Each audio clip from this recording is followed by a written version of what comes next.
Hello दोस्तों, स्वागत है आपका मेरा यूट्यूब चैनल हमारे व्रत कथा और त्योहार में। आज हम बात करेंगे दुर्गा कवच के बारे में।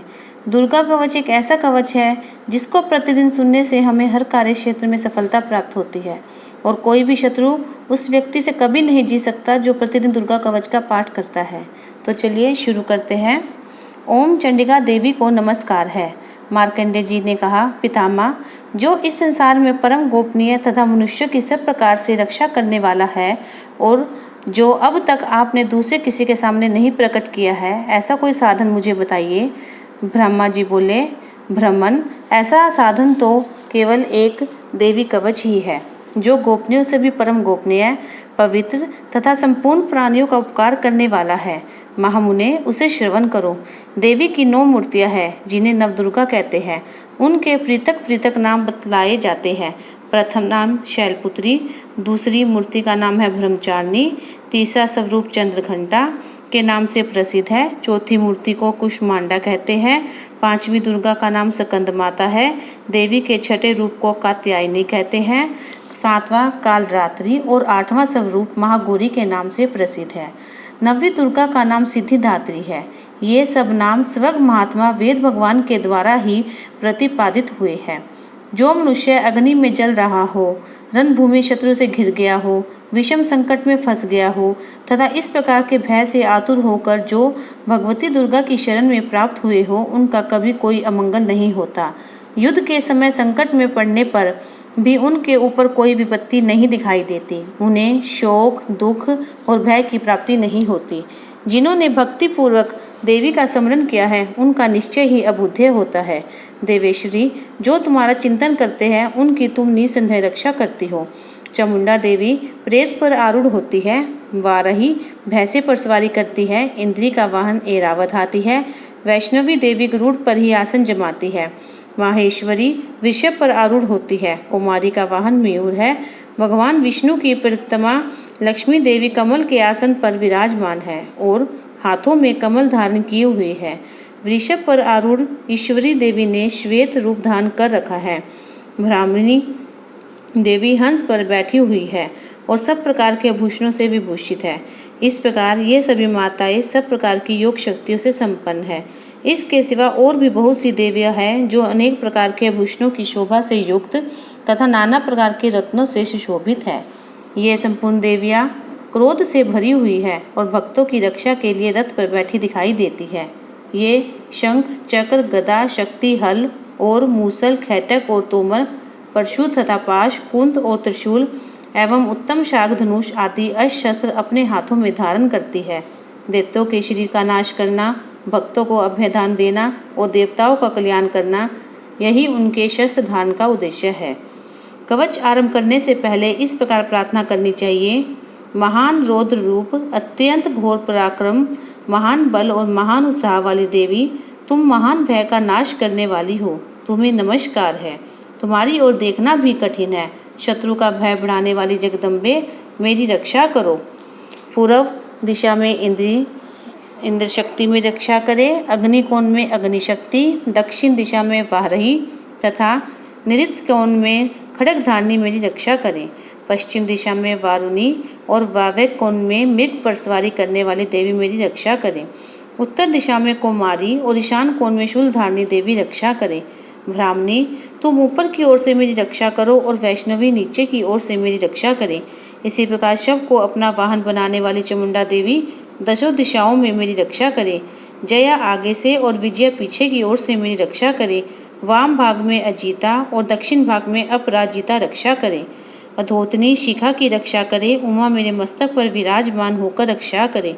ललाट में मालाधरी रक्षा करे और यशस्विनी देवी मेरे बोहों का संरक्षण करे। बोहों के मध्य भाग में त्रिनेत्रा और नथनों की यम घंटा देवी रक्षा करे। दोनों नेत्रों के मध्य भाग में शाखनी और कानों में द्वारवासिनी रक्षा करे। कालिका देवी का पोलो की तथा भगवती शांकरी कानों के मूल भाग की रक्षा करे।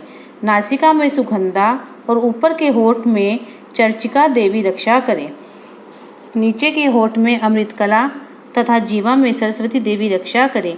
कुमारी दांतों की और चंडिका कंठ प्रदेश की रक्षा करे, चित्रघंटा गले की घंटी की और महामाया तालु में रहकर रक्षा करे, कामाक्षी ठोड़ी की और सर्वमंगला मेरी मानी की रक्षा करे, भद्रकाली गिरवा में और धनुधरी पृष्ठवंश मेरुदंड में रहकर रक्षा करे, कंठ के भारी भाग में नीलगिरवा और नरकंठ की नली में नल कुबरी रक्षा करे, दोनों कंधों में खंडंगनी और मेरी दोनों भुजाओं की वज्रधारणी रक्षा करे, दोनों हाथों में दंडनी और उंगलियों में अंबिका रक्षा करे, शूलेश्वरी नखों की रक्षा करे, कुलेश्वरी कुष्ठी पेट में रहकर रक्षा करे, महादेवी दोनों स्तनों की और शोक विनाशिनी देवी मन की रक्षा करे, ललिता देवी हृदय में, शूलधारणी उदर में रहकर रक्षा करे, नाभि में कामिनी और गुहार्य भाग की गुहोश्वरी रक्षा करे, पूतना और कामिका लिंग की और महिषवाहिनी गुदा की रक्षा करे, भगवती कटिक भाग में और विंध्यवासिनी घुटनों की रक्षा करे, संपूर्ण कामनाओं के देने वाली महाबला देवी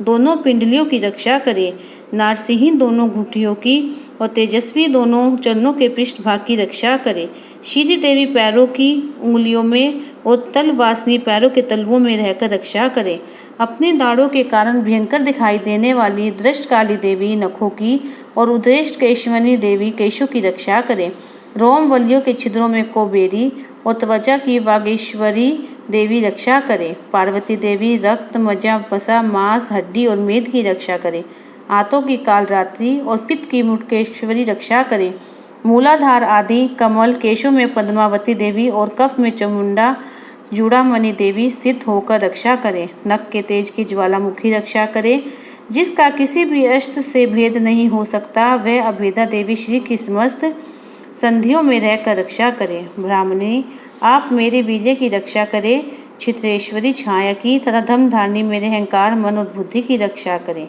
हाथ में वज्र धारण करने वाली वज्र हस्ता मेरे प्राण अपान व्यान उदान और स्मान वायु की रक्षा करे, कल्याण से शोभित होने वाली भगवती कल्याण शोभना मेरे प्राण की रक्षा करे, रस रूप गंध शब्द और स्पर्श इन विषयों का अनुभव करते समय योगिनी देवी रक्षा करे तथा सतगुण रजगुण और तमोगुण की सदा नारायणी देवी रक्षा करे, वाराही आयु की रक्षा करे, वैष्णवी धर्म की रक्षा करे, चक्रनी चक्र धारण करने वाली देवी यश कृति लक्ष्मी धन और विद्या की रक्षा करे, इंद्राणी आप मेरे गोत्र की रक्षा करे, चंडिके तुम मेरे पशुओं की रक्षा करो, महालक्ष्मी पुत्रों की रक्षा करे और भैरवी मेरे पति की रक्षा करे, मेरे पति की सपूता तथा माँ की शेम करी रक्षा करे, राजा के दरबार में महालक्ष्मी रक्षा करे तथा सब ओर से व्याप्त रहने वाली विजय देवी संपूर्ण भव से मेरी रक्षा करे, देवी जो सामान कवच में नहीं कहा गया हो अतएव रक्षा से रहित है वह सब तुम्हारे द्वारा सुरक्षित हो, क्योंकि तुम विजयशालिनी और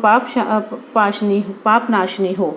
यदि अपने शरीर का भला चाहे तो मनुष्य बिना कवच के कहीं भी एक पग न जाए, कवच का पाठ करके ही यात्रा करे, कवच के द्वारा सब ओर से सुरक्षित मनुष्य जहाँ जहाँ भी जाता है वहाँ वहाँ उसे धन लाभ होता है तथा संपूर्ण कामनाओं की सिद्धि करने वाली विजय की प्राप्ति होती है।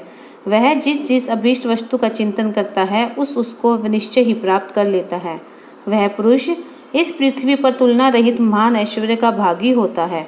कवच में सुरक्षित मनुष्य निर्भय हो जाता है, युद्ध में उसकी कभी पराजय नहीं होती, वह तीनों लोक में पूजनीय होता है। देवी का यह कवच देवताओं के लिए भी दुर्लभ है, जो प्रतिदिन नियम पूर्वक तीनों संध्या के समय श्रद्धा के साथ इसका पाठ करता है उसे देवी कला प्राप्त होती है तथा वह तीनों लोकों में कहीं भी पराजित नहीं होता। इतना ही नहीं, वह अपने मृत्यु से रहित हो 100 की भी अधिक वर्षों तक जीवित रहता है। मकड़ी चेचक और कोढ़ आदि उसकी संपूर्ण व्याधियां नष्ट हो जाती है। कनेर भाग अफीम धतूरे आदि का सथावर विष सांप और बिच्छू आदि के काटने पर चढ़ा हुआ जगम विष और अहिफेन और तेल के संयोग आदि से बनने वाला कृत्रिम विष, ये सभी प्रकार के विष दूर हो जाते हैं, उनका कोई असर नहीं होता। इस पृथ्वी पर मारन मोहन आदि जितने आभिचारिक प्रयोग होते हैं तथा इस प्रकार के जितने मंत्र यंत्र होते हैं वे सब इस कवच को हृदय में धारण कर लेने पर मनुष्य को देखते ही नष्ट हो जाते हैं। यही नहीं, पृथ्वी पर विचरने वाले ग्राम देवता, आकाशचारी, देश विदेश, जल के संबंध में प्रकट होने वाले गण, उपदेश मात्र से सिद्ध होने वाले निम्न कोटि के देवता, अपने जन्म के साथ प्रकट होने वाले देवता, कुल देवता, माला कंठमाला आदि, डांकनी शांकनी, अंतरिक्ष में विचरने वाली अत्यंत बलवंती भयानक डाकनियाँ, ग्रह, भूत, पिशाच, यक्ष, गंधर्व, राक्षस, भ्रमराक्षस, बेताल, कुष्मांड और भैरव आदि अनिष्ट कारक देवता भी हृदय में कवच धारण किए रहने पर उस मनुष्य को देखते ही भाग जाते हैं। कवचधारी पुरुष को राजा से समान वृद्धि प्राप्त होती है। यह कवच मनुष्य की तेज की वृद्धि करने वाला और उत्तम है। कवच का पाठ करने वाला पुरुष अपनी कृति से विभूषित भूतल पर अपने सुयश के साथ साथ वृद्धि को प्राप्त होता है। जो पहले कवच का पाठ करे उसके बाद सप्तशती चंडी का पाठ करता है, उसकी जब तक वन, पर्वत और कानों सहित यह पृथ्वी टिकी रहती है तब तक यहाँ पुत्र प्रोत आदि संतान परंपरा बनी रहती है। फिर देह का अंत होने पर वह पुरुष भगवती महामाया के प्रसाद से उस नित्य परम पद को प्राप्त होता है और देवताओं के लिए भी जो कि दुर्लभ है। वह सुंदर दिव्य रूप धारण करता और कल्याण में शिव के साथ आनंद का भागी होता है। अतः देवी कवच संपूर्ण हुआ। दोस्तों, अगर आपको मेरी वीडियो अच्छी लगी हो तो इसको लाइक, सब्सक्राइब और शेयर जरूर कीजिएगा और बेल आइकन बटन भी जरूर दबाइएगा ताकि आगे आने वाली मेरी वीडियो आपको नोटिफिकेशन पहले मिल सके। जय माता दी।